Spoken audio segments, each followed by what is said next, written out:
검찰 수사권 완전 박탈, 검수완박 정국이 마무리 수순에 들어갔습니다.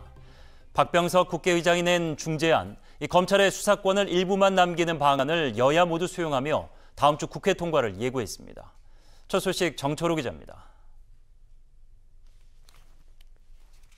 검찰은 6대 범죄만 수사합니다.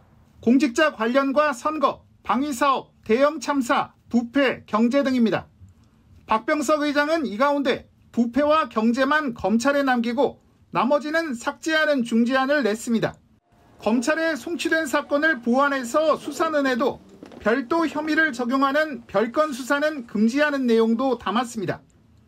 하지만 국회 사법개혁특위를 구성해 1년 반 뒤 한국형 FBI라 불리는 가칭 중대범죄수사청이 출범하면 검찰은 기소만 맡습니다. 더 이상 검찰개혁으로 풍어적 논쟁을 중단하고 앞으로는 민생과 국민을 위한 국회가 돼서 국민의힘은 수용 입장을 밝혔습니다. 그동안 여러 차례 회동하며 합의한 내용인데다 보안 수사권 등이 유지되는 것에 의미를 뒀습니다. 사법체계를 근본적으로 흔들지 않는 범위 내에서 부정부패도 척결하고 또 억울한 피해자를 만들지 않는 범위 내에서 서로 타협을 했다. 민주당도 수용하는 쪽으로 입장을 굳혔습니다. 여야는 박병석 의장과 최종 협상을 마무리하며 다음 주 본회의 처리까지 약속했습니다. 한국형 FBI 설치와 같은 국가의 반부패 수사 역량을 더욱 고도화, 전문화시킬 수 있었다는 점에서 저로서는 크게 평가를 합니다. 다만 민주당 강경파로 분류되는 김용민 의원이나 검수완박을 위해 탈당한 민영배 의원 등이 헌법 파괴적 권한 남용이라 비판하며 법사위 조율 과정에서 일부 진통이 예상됩니다. OBS 뉴스 정철호입니다. 여야가 박병석 국회의장의 중재안을 수용하고 입법에 들어가기로 합의하자 검찰은 강력 반발했습니다. 김호수 검찰총장은 물론 대검찰청 차장, 전국 고검장 등 지휘부가 대거 사퇴했습니다.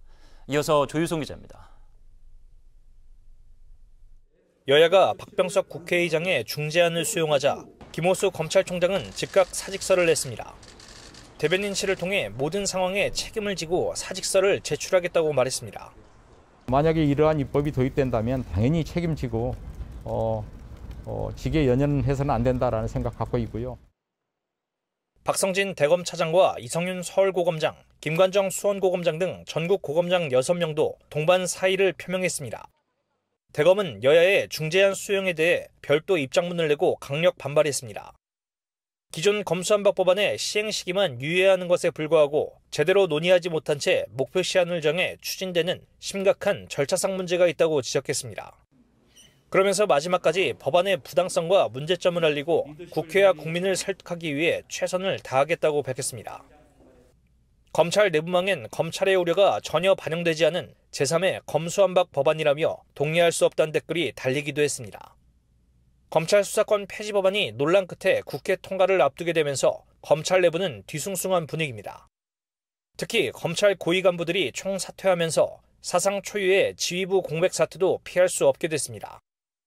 OBS 뉴스 조유송입니다.